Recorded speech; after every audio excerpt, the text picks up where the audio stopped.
महाराष्ट्रातील बार मालकांचा जो आहे तो आज या ठिकाणी एक दिवसाचा संप असणार आहे। आपण पाहू शकतो की महाराष्ट्र परमिट रूम आणि बार यांचा जो आहे तो बंद असणार आहे। अन्यायकारक आणि अन्यायपूर्वक कर वाढीच्या विरोधात जे आहे ते या ठिकाणी आंदोलन जे आहे ते सुरू झालेलं आपल्याला एकूणच पाहायला मिळते। त्यामुळे आज दिवसभर महाराष्ट्रातील सर्व बार आणि परमिट रूम जे आहेत ते बंद राहणार आहेत।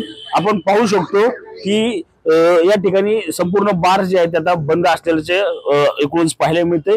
आपल्या सोबत काही व्यावसायिक आहेत, त्यांच्याकडून जाणून घेऊ काय नक्की तुमची मागणी जी आहे त्यामुळे तुम्ही आज बंद करण्यात आले। आज जो महाराष्ट्रभर जो बंद पुकारलेला आहे याच्यात प्राथमिक 4 मागण्या आम्ही करतो की जो आपला वॅट आहे आम्हाला जो 10% झालेला आहे तो पूर्ण फर्स्ट पॉइंट वरती लावा। एक मुद्दा तो होता। दुसरा मुद्दा जो आहे की आता जो आपला 15% लायसन फी दरवर्षी वाढती ह्या वर्षी खूप अवस्था वाढवली ती दरवर्षी 5% वाढते किंवा 10% वाढते ती कमी करावी ही आमची मागणी आहे।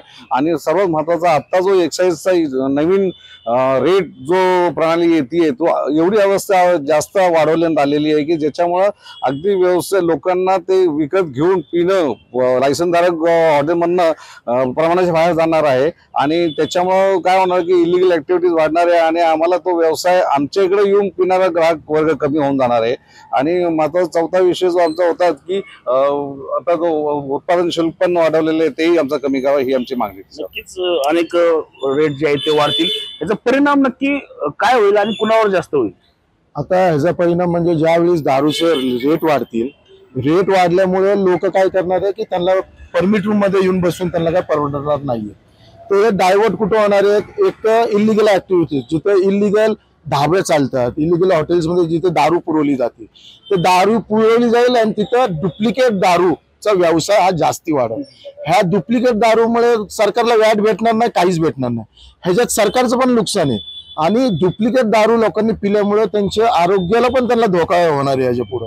आणि आमची मागणी एवढीच आहे, तुम्ही आम्हाला आम्ही पण तुमचे करदाते आहोत, आम्हाला पण हक्क आहे, या राज्यात आम्ही धंदा करतो, आम्हाला पण जगायचा हक्क आहे आणि त्या आमच्या बरोबर आमचे जे लेबर्स आहेत त्यांना पण जगायचा हक्क आहे। तर फक्त त्यांनी आमचा विचार करावा। नक्कीच या सर्व दरवाढीमुळे जे आहे ते आता बनावट दारूचा जो आहे तो सुळसुळाट होईल आणि नागरिकांच्या आरोग्यावर जो आहे तो त्याचा थेट परिणाम होईल आणि जे परमिट रूम असतील किंवा बार असतील त्यांच्या धंद्यामध्ये जो आहे तो कुठेतरी परिणाम जो आहे तो जाणवेल। त्यामुळे ह्या सर्व मागण्या घेत आज एक दिवसीय संप जो आहे तो महाराष्ट्रातील परमिट रूम असतील किंवा बार चालकांकडून या ठिकाणी केलेला आपल्याला एकूणच पाहायला मिळत आहे। रणजित जाधव, TV9 मराठी, पिंपरी चिंचवड।